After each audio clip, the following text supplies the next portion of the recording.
I'll finish with a story I told the girls, all right? Because it's useful for you as well. There were three fish in a lake. One fish was brilliant. The other fish was intelligent. And the third fish was ahmaq. Samakun ahmaq. A stupid fish. All right? And one day, the lake wasn't big. One day a fisherman came and he started casting his net. So the intelligent fish, the brilliant one, he said, it's time to head for the sea because the lake is too small and we'll get caught in the net eventually. So he left, went to the river, down to the sea. The smart one, he said, that's the most intelligent fish in the lake, and if he's heading for the sea, I'm going to head for the sea. The stupid one said to him, it's a long journey to the sea, and it's a big lake, small net. We should just stay here, enjoy what we have. Nothing much has changed.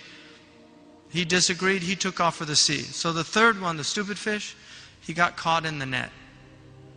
And then the fisherman took him out and he was frying him. And in the frying pan, as he was frying, he said, if I ever get back to the lake, I'm heading for the sea. Okay? So, don't be like that last fish. Life is a journey to the ocean. You're not meant to just stay in your limited understanding. Expand your mind. You don't get trapped in the trivialities of, in safasif al-umur, the Arabs call it, low things. Terbisu iblis. Don't let these dark forces pull you away from your higher calling. To be productive, intelligent, human being that actually has something to add to the world, and you're not just filling space.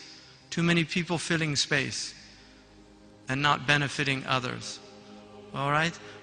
In terms of the parents, I hope you take seriously the advice about television. Television's a major problem. These games are a major problem. You should read some of the studies about it. PlayStation Nation is a good book to read about serious studies that have been done about the negative effects that these games actually have on neuroplasticity, on attention deficit disorder. There's a lot of work that's been done in this area. Obviously, it's not published because the same companies that own the newspapers, right, own the shares in Nintendo stocks, right? Really. There was a book written in 1958 called The Evil Eye, which took me a long time to find. I read about it as a source book in another book. I found a copy in Australia on the internet because it wasn't ever reproduced. This book had documented research from the 1950s about the negative effects on television on children that were done, serious scientific studies.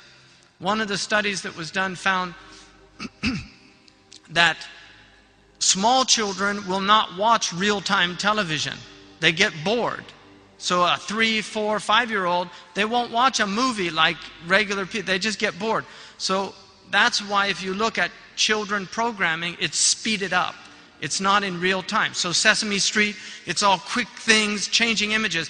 Now we have the MTV phenomenon, which is children that grew up on that type of programming cannot watch normal films. If you watch a film from the 1950s, they're very slow. If you watch them from the 40s, they're very slow. They're driven by dialogue, not by movement. Now, all the films are driven by quick moving, car crashes, bombs exploding. It's all stimulation. Because young people can't watch. If you watch plots like Crash, older people that watch those films can't even keep up because it's just too fast for them. This is what's happening. And then we have attention deficit disorder is a major problem in the developed nations and increasingly a problem in other places. 1 out of every 58 males in the United States of America is now diagnosed with autism. Tawahud. 1 out of 58. It's a disease that wasn't even identified until the 50s. And very handful of people. Now, since the 1980s, there have been a massive explosion of Asperger's disease, autism, and you're starting to see autism now in the Arab countries. Children are overstimulated, they're becoming hyperactive, because you're putting them in front of all these interactive things, so they can't sit in a classroom without fidgeting and getting completely, their train of thought is lost. They can't concentrate for long periods of time. They won't be able to read books. A book like the Brothers Karamazov in English literature is a long book. There's a lot of plot changes. There's a lot of characters that you have to keep in mind. If you've ever read Russian literature, you have to memorize several names to keep up with what's going on. And some of the characters have 3 or 4 different names. You won't have students that are able to read that. They won't be able to read the great literature of the Arabs, Mutanabbi, Badi'u Zaman al-Hamadani, al-Hariri, Ibn Muqaffa. They won't be able to read the Hamasa, Ibn Mubarrid, any of these things, because it takes directed thought to do that. So there's a massive responsibility now, and you can't just be like sheep that kind of accept everything that happens and just, يعني خلاص تقدم. So a lot of these things are not progress. They're quite the opposite. There's a study going on right now. It's a major long-term study on the effects of cellular phones. But the American Association of Pediatric Physicians says that children, before their skulls are developed, shouldn't be using cell phones because the skull is too thin and the radiation is reaching their brain at higher levels. We don't know if they're going to have tumors in 10, 15, 20 years because this is a guinea pig generation. And we have something which called the cautionary protocol.